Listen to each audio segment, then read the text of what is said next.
नमस्कार दोस्तों, आप सभी का स्वागत है आपके अपने YouTube channel study with Ravi पर।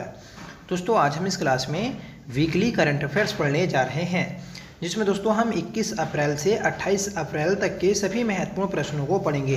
हर एक प्रश्न को दोस्तों हम डिटेल में जानेंगे, जिससे क्वेश्चन आपको अच्छे से क्लियर हो सके। ठीक है फ्रेंड्स, अगर आपको इस क्लास की PDF चाहिए तो आप हमारे टेलीग्राम चैनल को ज्वाइन कर सकते हैं, जिसका लिंक आपको वीडियो को डिस्क्रिप्शन बॉक्स में मिल जाएगा। तो चलिएगा शुरू कर लेते हैं आज की अपनी इस क्लास को, जिसका पहला प्रश्न है फ्रेंड्स, फिनटेक फर्म भारत पे ने किसे पूर्णकालिक मुख्य कार्यकारी अधिकारी के रूप में नियुक्त किया है? तो ये क्या है दोस्तों? ऑप्शन बी, नलिन नेगी को। ठीक है, नलिन नेगी को दोस्तों फिनटेक फर्म भारत पे ने पूर्णकालिक मुख्य कार्यकारी अधिकारी के रूप में नियुक्त किया है। अगला प्रश्न है, दुनिया के सबसे व्यस्त एयरपोर्ट की लिस्ट में दिल्ली एयरपोर्ट की रैंक क्या है?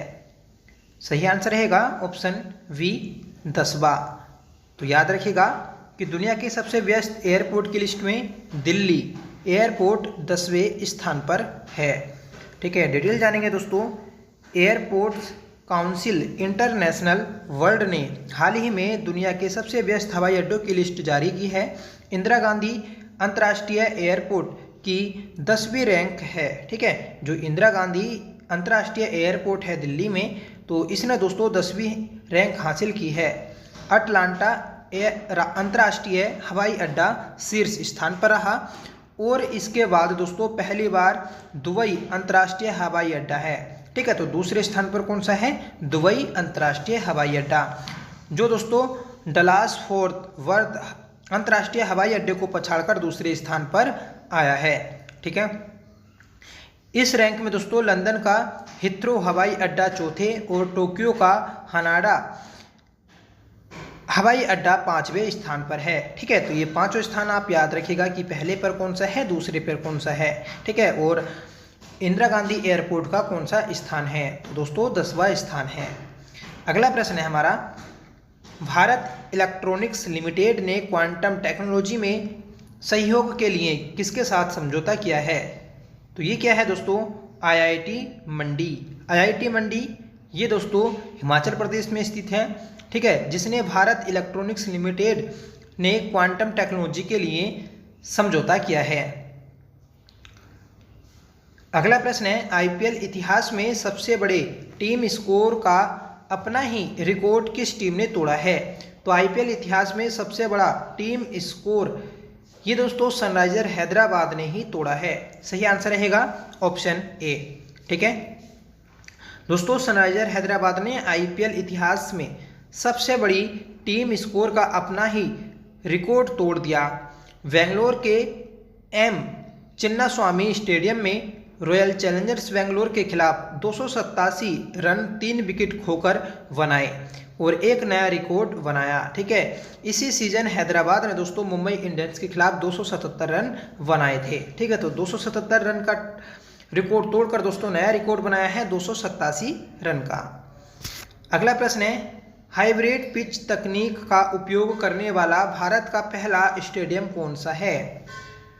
तो ये है दोस्तों धर्मशाला स्टेडियम। सही आंसर रहेगा ऑप्शन सी।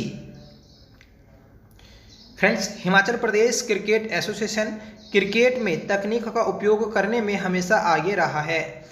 इसी कड़ी में HPCA ने अपनी अभ्यास सुविधाओं में हाइब्रिड पिच तकनीक का उपयोग शुरू कर दिया। धर्मशाला में पहली बार हाइब्रिड पिच इंस्टॉलेशन भारतीय क्रिकेट को नई ऊंचाइयों पर ले जाएगा। ठीक है, तो याद रखिएगा कि हाइब्रिड पिच कौन बना रहा है? तो दोस्तों धर्मशाला।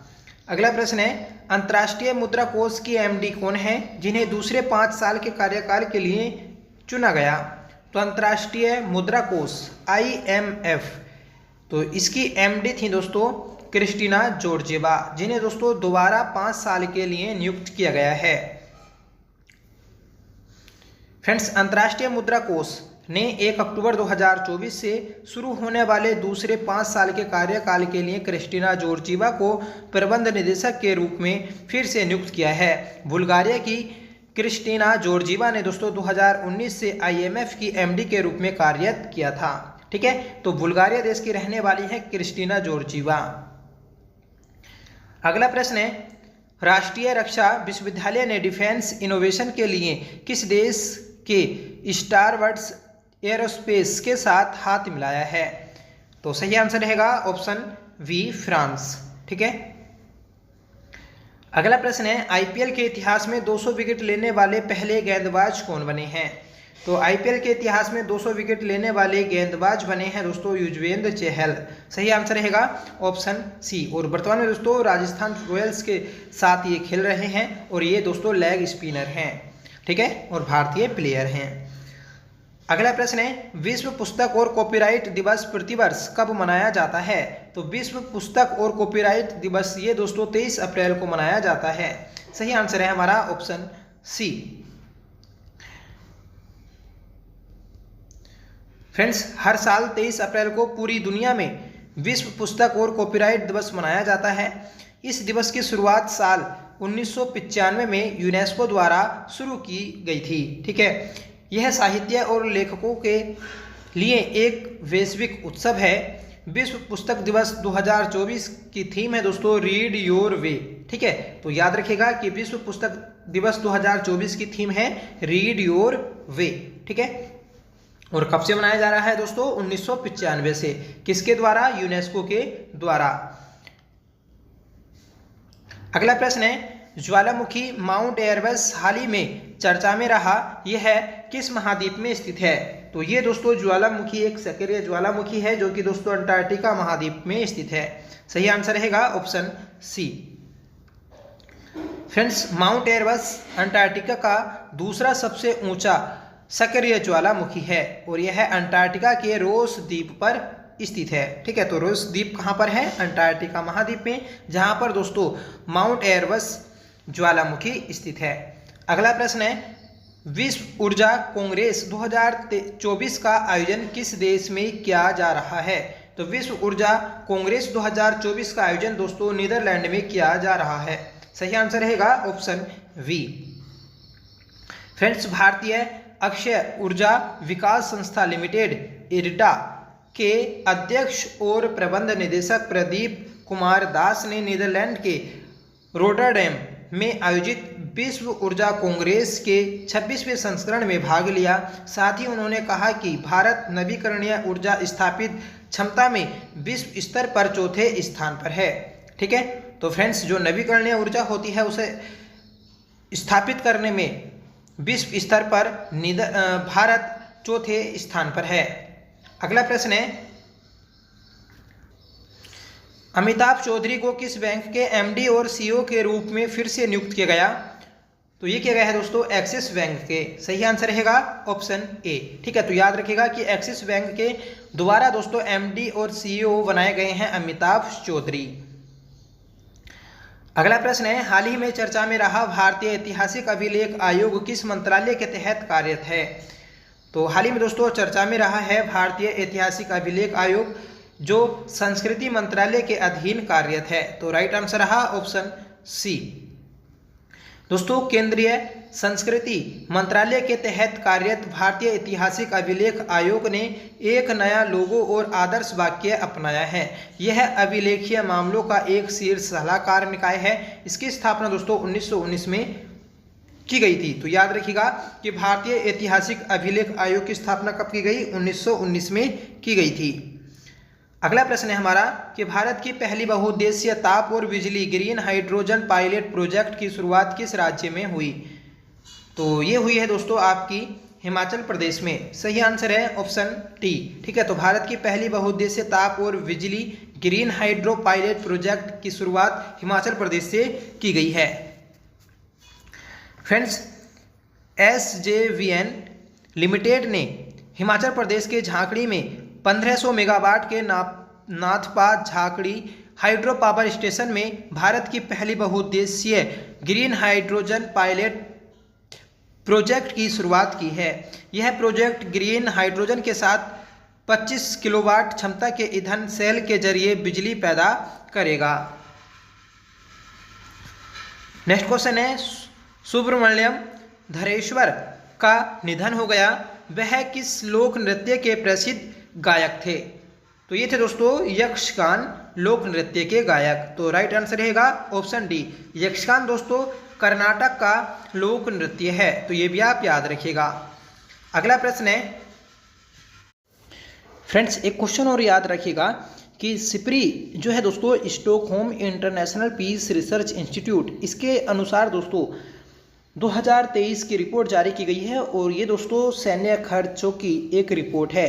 ठीक है, तो इसमें दोस्तों भारत ने दुनिया में रक्षा पर सबसे अधिक खर्च करने में चौथा स्थान प्राप्त किया है। मतलब चौथा देश है दोस्तों भारत जो रक्षा पर सबसे अधिक खर्च करता है। इसमें पहला स्थान है दोस्तों संयुक्त राज्य अमेरिका का, दूसरा स्थान है चीन और तीसरा स्थान है रूस का। ठीक है, और इस बार दोस्तों जो रिपोर्ट जारी की गई इसमें यूक्रेन दोस्तों 2023 में 8वां स्थान प्राप्त किया है। ठीक है, तो 8वां देश बना है यूक्रेन जिसने सैन्य खर्च किया है।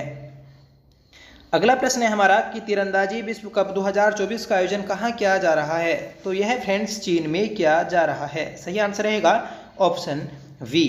ठीक है, अगला प्रश्न है दोस्तों प्रूवो सुवियंतो को किस देश के नए राष्ट्रपति के रूप में नियुक्त किया गया? तो ये किया गया है दोस्तों इंडोनेशिया के राष्ट्रपति के रूप में। सही आंसर रहेगा ऑप्शन सी। ठीक है फ्रेंड्स, प्रूवो सुवियंतो ये अपना कार्यकाल अक्टूबर से संभालेंगे। ठीक है, और ये दोस्तों जोको विडोडो का स्थान लेंगे। इंडोनेशिया में दोस्तों राष्ट्रपति का कार्यकाल 5 साल का होता है और यहाँ राष्ट्रपति दोबारा चुना जा सकता है। अगला प्रश्न है हमारा कि किस भारतीय ग्रैंड मास्टर ने कैंडिडेट्स शतरंज टूर्नामेंट का टाइटल जीता है? तो ये दोस्तों डी गुकेश ने जीता है। राइट आंसर है हमारा ऑप्शन वी। एक और क्वेश्चन है दोस्तों कि प्रधानमंत्री नरेंद्र मोदी ने नई दिल्ली के भारत मंडपम में महावीर स्वामी जयंती के अवसर पर 2550वें भगवान महावीर निवाण महोत्सव का उद्घाटन किया। ठीक है, और महावीर जिन्हें दोस्तों वर्धमान के नाम से भी जाना जाता है वह जैन धर्म के 24वें तीर्थंकर थे। ठीक है, तो याद रखिएगा कि भगवान महावीर निवाण महोत्सव का उद्घाटन पीएम मोदी ने भारत मंडपम में किया है। अगला प्रश्न है भारतीय नौसेना की पूर्वी नौसेना कमान पूर्वी लहर अभ्यास का संचालन किया। पूर्वी कमान का मुख्यालय कहाँ है? तो पूर्वी कमान का मुख्यालय दोस्तों विशाखापट्टनम में है। सही आंसर रहेगा ऑप्शन वी। ठीक है फ्रेंड्स, भारतीय नौसेना ने flag officer commanding in chief पूर्वी नौसेना कमान के नेतृत्व में पूर्वी समुद्री तट पर पूर्वी लहर अभ्यास का संचालन किया। ठीक है, इसका जो उद्देश्य है दोस्तों तो वह समुद्री सुरक्षा को चुनौतियों को निपटने से है। ठीक है, और फ्रेंड्स इस पूर्वी कमान का जो मुख्यालय है तो वह आपका विशाखापट्टनम आंध्र प्रदेश में है। अगला प्रश्न है हमारा भारतीय मिल्क ब्रांड नंदिनी आगामी T20 क्रिकेट विश्व कप में किन 2 टीमों का स्पॉन्सर बना है? तो स्पॉन्सर बना है दोस्तों स्कॉटलैंड और आयरलैंड का। सही आंसर रहेगा ऑप्शन वी। अगला प्रश्न है राष्ट्रीय सुरक्षा गार्ड के प्रमुख के रूप में किसे नियुक्त किया गया? तो ये किया गया है दोस्तों आपका नलिन प्रभात को। ठीक है, तो सही आंसर है ऑप्शन सी। नलिन प्रभात को दोस्तों राष्ट्रीय सुरक्षा गार्ड के रूप में नियुक्त किया गया है। तो ये थे दोस्तों हमारे इस वीक के सभी महत्वपूर्ण प्रश्न। आई होप ये क्लास आपको पसंद आई होगी। सभी क्वेश्चन को दोस्तों हमने डिटेल से जाना है। अगर आपको ये पीडीएफ चाहिए तो आप हमारे टेलीग्राम चैनल को ज्वाइन कर सकते हैं, वहां पर आपको ये पीडीएफ मिल जाएगी। फ्रेंड्स, आज का आपका होमवर्क रहेगा कि तीरंदाजी विश्व कप 2024 का आयोजन कहाँ किया जा रहा है। ठीक है, तो कमेंट करके जरूर आंसर बताइएगा। साथ में बताइएगा दोस्तों आपको ये क्लास कैसी लगी। आई होप ये क्लास आपको पसंद आई होगी। अगर पसंद आई हो तो प्लीज़ इसे लाइक करिएगा, दोस्तों में शेयर करिएगा, और आप हमारे चैनल पर पहली बार विजिट करें तो प्लीज़ चैनल को सब्सक्राइब जरूर कर लीजिएगा। तो मिलते हैं दोस्तों नेक्स्ट क्लास के साथ, तब तक के लिए bye. Thank you so much for watching. जय हिंद।